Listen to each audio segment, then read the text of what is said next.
Isn't she precious? Hey, y'all know this song, right? Let's go. Isn't she lovely? Isn't she wonderful? Isn't she precious? Less than 1 minute. Oh.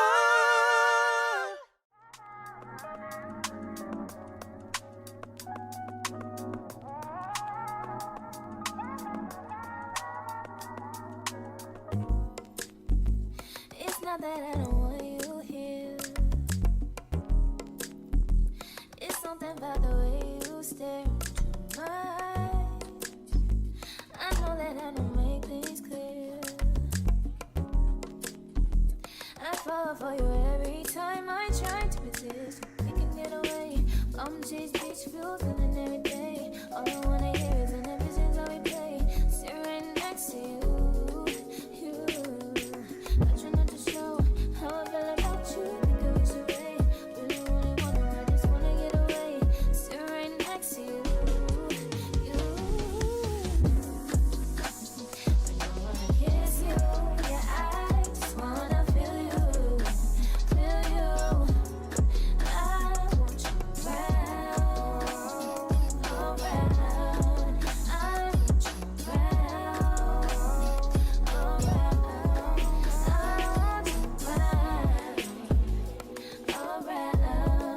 I want you around. Around.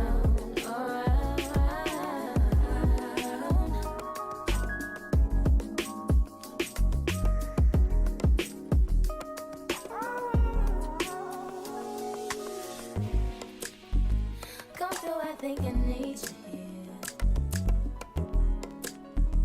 I swear it's time to keep these feelings to myself. Now you're the one I'm thinking of. My higher ground, my rocket love. For gravity, I'd rather stay up here. We can get away. Palm trees, beach views. Hey guys, and welcome back to my channel, Riri J. I am Maria, the owner of A to Z Signing Agency here in beautiful Charlotte, North Carolina. And today we have two signings that we're doing. The first is a seller's packet and the other is a HELOC. So like my best friend, the reverse mortgage, these particular signings does not take a lot of time, and the paper count is low. So you know I'm all about the low paper count. Seller's packet does have more notarizations than all of them, but you know, it's okay. 2 hours later. All right, so for these signings, again, they're pretty straightforward and to the point, but I want to give you guys some pro tips, and I also want to go over some key documents that you need to look out for when you're doing these signings. So pro tip number 1, read the instructions, guys. I cannot express this enough. These signing companies want you to be successful in your signings, because when you're successful, they're successful and they get to close their loan. You can easily overlook something or just assume something, and there may have been a change. So make sure that you read the instructions that the lenders send you. Another pro tip is don't be afraid to Google those kind of words that you might not understand, because you never know, the customer may ask you, hey, what's an escrow? Or, you know, different questions about what words mean. It gives you more credibility with the signers and also with the lenders. So don't be afraid to Google those hard to understand questions. And my last pro tip that I want to offer is to always skim through your loan packets. Now, I'm pretty used to these packets. I kind of know what I'm going to expect, but I always skim through them just to make sure that there's nothing new. There's no new documents in there that I'm not familiar with. And so when I get to the signing, I'm not blindsided. So always want to skim through those packets and make sure you're familiar with the pages that are in there. All right, so now we're on to the key documents. So for a seller's packet, and I do recommend screenshotting this screen, and you can use it as a reference when you're doing your signings. So For the seller's packet, you have the 1099 form. This lists the percentages, and also it has the forwarding addresses of each recipient of the funds from the sale. On that second page of the 1099, you will have a true and false statement that the seller will have to answer, either true or false. Just make sure that you're versed in what those questions are, not to explain it to the seller, but to make sure that you assist them if they need you to read a question that you understand it as well. I'm not saying explain anything to them and kind of help them answer the questions, but if you have to reread it for them, especially for elderly people, definitely want to make sure that you understand what you're reading, okay? So just keep an eye on that. The next item is the certificate of ID. For the certificate of ID, what you would do is, as the notary, you will enter in the ID information. The sellers will normally have 2 forms of ID. You need to put their information in the fields and then have the seller sign. The next document is the owner's affidavit. The owner's affidavit is pretty much a confirmation that there is no agreements or any other things going on with the property, or if there's not, make sure that everything's okay with the property pretty much. So the seller needs to sign, and this must be notarized. Then you have the settlement authorization.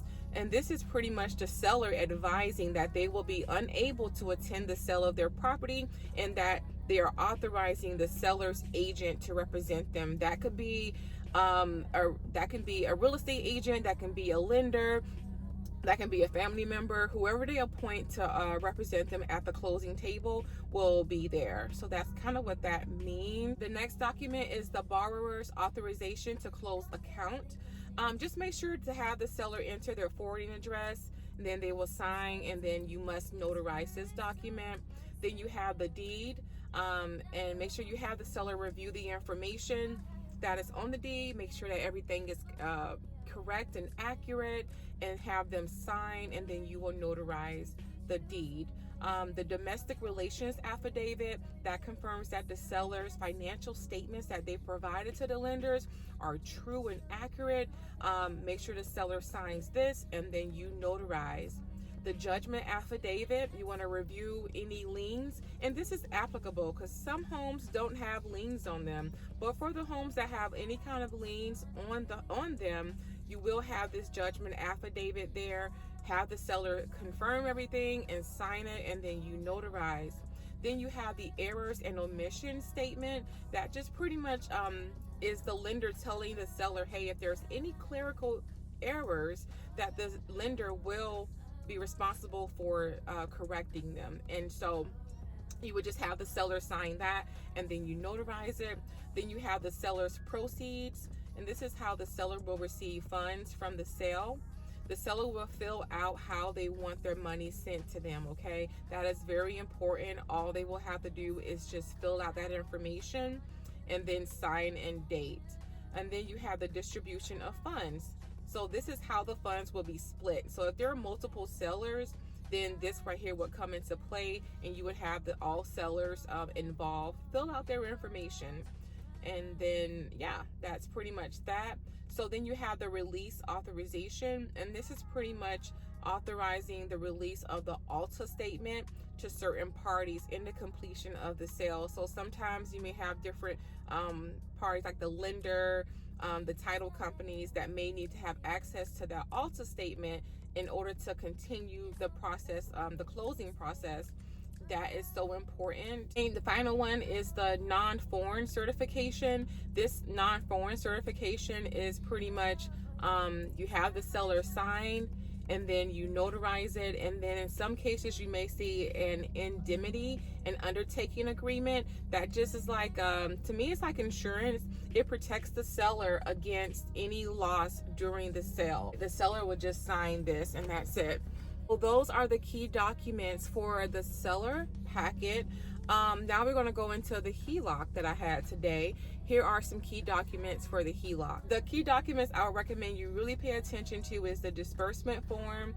That's where the borrower chooses how they want to access their funds. The borrower will sign under the option selected. Then you have the CIP certification form. This is where you, the notary, will fill it out and confirm the borrower's proper ID was provided, and then you would sign and print. Then the opened-end mortgage statement. You may have multiple open-end mortgages, you may have just one, but you want to make sure that the borrower signs this and you notarize it. And that is pretty much the key documents for both the seller and the HELOC packets that I've gathered over my time of doing the signings. And so, you know, just keep an eye on that, because that is what keeps the signing agencies calling you back and sending you signings. So guys, I am back in my cloths. If you don't know what a cloths is, definitely check out the last video that I did to kind of get an overview of this cloths thing that I'm sitting in. It's crazy because this home that I have is a brand new home built from the ground up. I actually signed the contract in the beginning of 2020, and at that time, if you would have told me that I was going to be working from home or be a notary or will need an office, I would have been like, doing what? You know, I had a regular job. I was going to the office every day for my job. I was not thinking about becoming a notary or anything. I was just going to work every day like normal. So when I got this house built, you know, it's built and it's beautiful. It's just that it doesn't have an office. So, you know, I have a lot of space in my home. I can have my desk set up in my bedroom. I can have it set up in my dining room, my living room, but I wanted a little space where I can go in, close the door, and just really focus on what I was doing. And my closet was just, you know, a no-brainer. It's very large, and I am a minimalist to a T. I do not like hanging on to things that I do not use anymore. I've never really had like a desire to have the name brand shoes and the bags and the clothes. I didn't see clothes and shoes that way. So my closet is the perfect area for me to set my office up. I am planning on using this home as an Airbnb in a couple of years and buying another new home. And when I do, trust me, it will have its own office. I do want to thank everyone from the bottom of my heart, guys. Thank you guys so much for subscribing to my channel, for supporting me. It's like I'm building this community, and I have these people, beautiful women and men that, you know, come and watch my channel, and they just leave such inspiring, you know, messages for me, and just that keeps me motivated. There have been so many days where I have been like, should I continue doing this? And I would get a comment from someone, and I'm like, you know what? I'm gonna continue doing this. But I hope I was able to shine some light on the signing packet and the HELOC. So I have these beautiful cards right here that I want to share with you guys really quick. As this watch right here is called the Mondrian, and B. Simone and JBW did a collab, and within the watch box it came these gorgeous manifestation cards. Gives the stone name, and it also has a manifest quote. And it's just so amazing. I take these cards every morning. I leave them on my desk, and when I come in here to start my day, I go and I read through each card and I say each manifestation quote out loud. So before I let you guys go, I do want to just shuffle the card here, and I want to pull out one card, and we're going to say this manifestation quote out loud. This card is the Onyx, and it says, life is a luxury, manifest. And the quote is, I am proud of my own bravery and courage. I'll repeat that. I am proud of my own bravery and courage.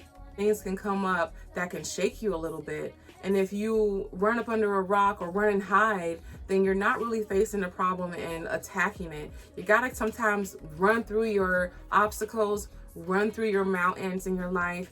And sometimes that just means sitting still. That can be just being quiet.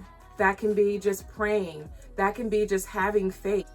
So again, I hope you guys enjoyed this video. Please stay tuned for my next video, which is going to be a little different from what I've been posting lately, but I'm pretty sure you're going to enjoy it. So until then, guys, stay blessed, be strong, be positive, be amazing, because you are. Love you guys. Bye.